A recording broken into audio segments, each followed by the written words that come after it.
Саламатсыздарбы, күндүн маанилүү жаңылыктары жана элдик кабарлары менен бүгүн 24 маалымат топтому.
Жыйырма биринчи майдан тарта карантин режиминде иштөөгө уруксаат берилген тармактар.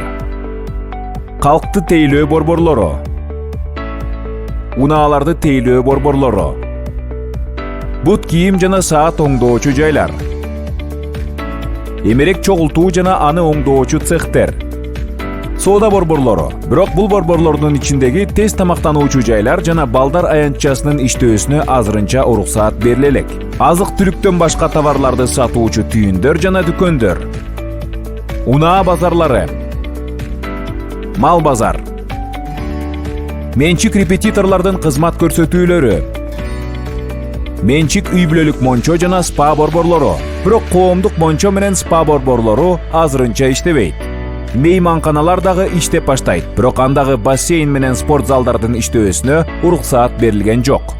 21 майдан тарта иштөөгө уруксаат берилген тармактарда бардык санитардык нормалар сакталууга тийиш. Кызматкерлерге жана жумушчуларга иштеген жеринен маалымдама кагазын берүү жана аны салык кызматынын мөөрү менен күбөлөндүрүү ишин уюмдун жетекчилиги же жооптуу кызматкер бүтүрүп берүүгө тийиш. Ал эми патент менен иштегендерге салык органдарына баруунун кажети жок.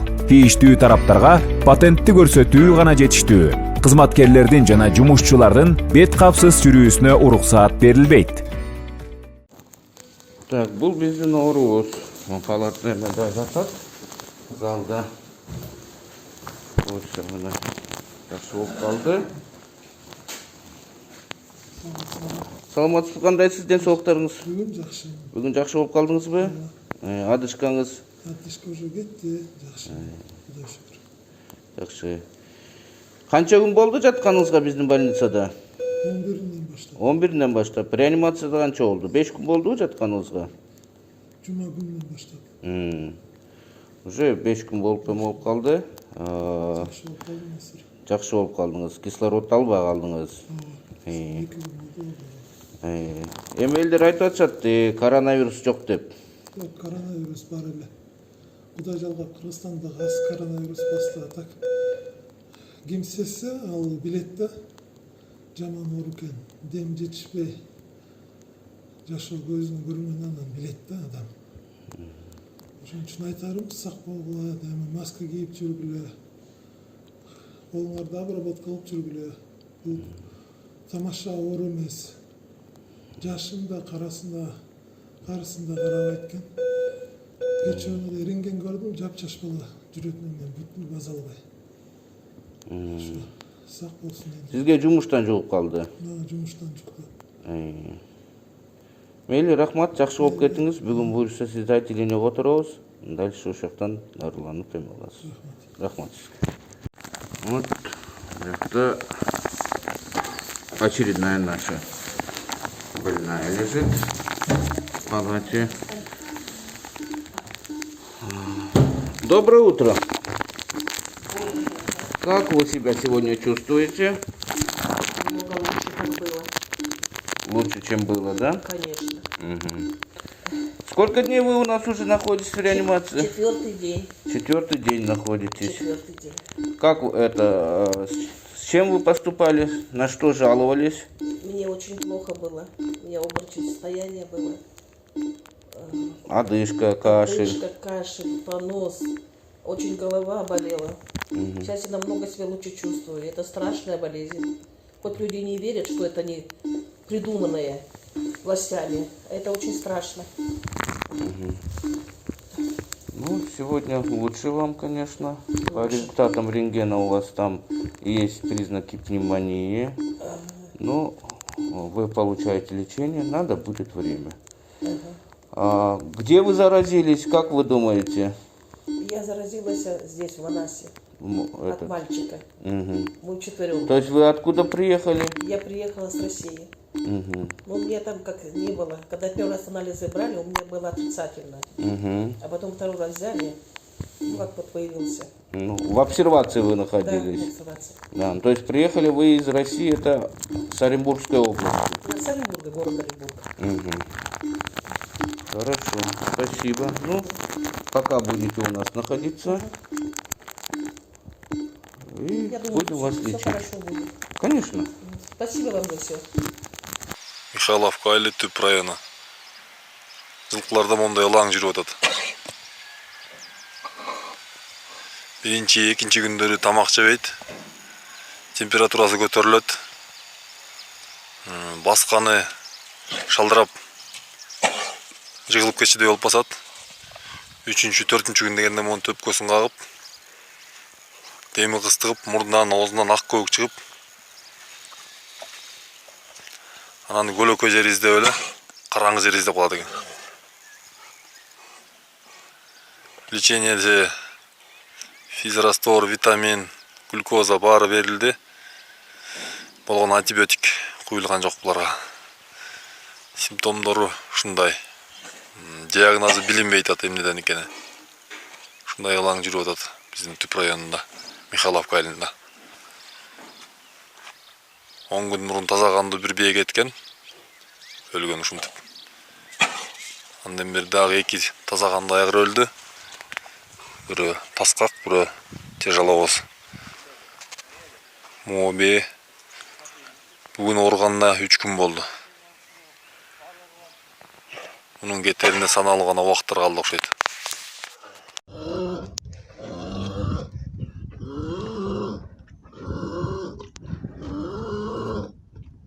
Мурдуна бирдеме тыгылып калып туруп атабы деп атам. Жок ай, мурундан эмес. Чичтиби? Жок. Чичип атабы?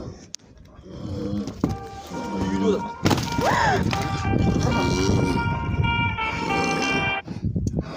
Отырасыз, тургузбай эле. Калышы болот атпайбы? Иә.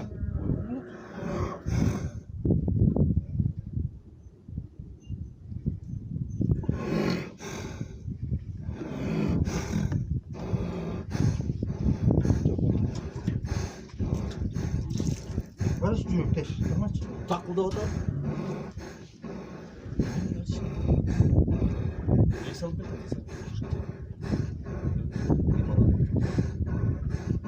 Айтсаңыз, биз депутат болуп ушул сазып келгенден бери Ош, Исвана, Баткен жолу деп ошо өзүбүз выезднойго да барып келгенбиз, жеринде көрүп келгенбиз.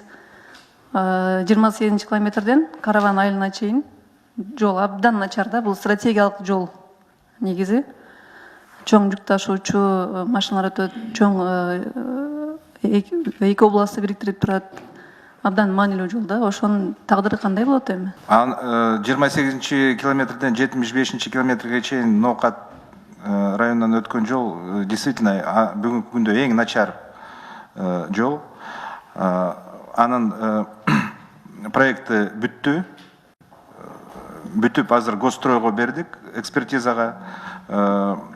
Алардан бир замечанияларды алып, ошол замечаниялардын үстүндө иштеп атабыз. Аз күндөн кийин кайра Госстройго берип, экспертизадан өтүп, анан тиги жайка менен кошо тендер өткөрөбүз. Вообще пландар боюнча ошондо кайсы айга барып калат айтсаңыз, тендер качан өткөрөсүздөр? вообще биз ноябрда жайка менен пландаштырганда ноябрда уже подрядчик будет определен деп план түзгөнбүз. Бирок мына вот ушу ковидтен биз жайкадан кат алдык, наверное, не успеем, мы не сможем ни приехать, ни это деп, но мы будем настаивать, чтобы мы провели тендер, как только мы получим экспертизу от Госстроя. Сиз датасын айтып койсоңуз? Дату пока не меняли, пока вот ноябрь 2020 года мобилизация подрядчика. Ушундай жылда бир дата коесур, кайра жылып келет да, ушул проектти аягына чыгарыш керек. Мен жол менен көп жүрөм и тоже всегда настаиваю на том, чтобы... Ассаламу алейкум. Урматтуу жамаат, кандайсыңар? Испанадан Бишкекке же ошо карап чыкпайлы койгула. Мына биз отурабыз. Ноокаттын креш деп посто. Колуңардан анализ алат экен. Анан мурундан ПСР алат экен. ПСР 3 күндө кийин чыгат экен. ПСР чыккандан кийин өтүш керек экен. Мына тизилип отурабыз биз. Келгенибизге 4 саат болду. Бул закону кече чыгыптыр. Кече телевизор, радиодон уккан жокпуз. 4 сааттан бери отурабыз мына жерде. Жүктү да өткөрбөй атат, өрүк жүктөгөндөрдү. Тезилип турат мына спринтерлер. Райымбекова турат, сонадан Омурзакова турат.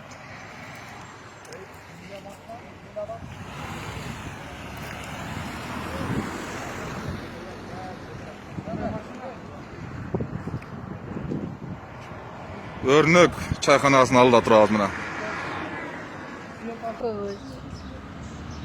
Biz buna keldik biz konsulga.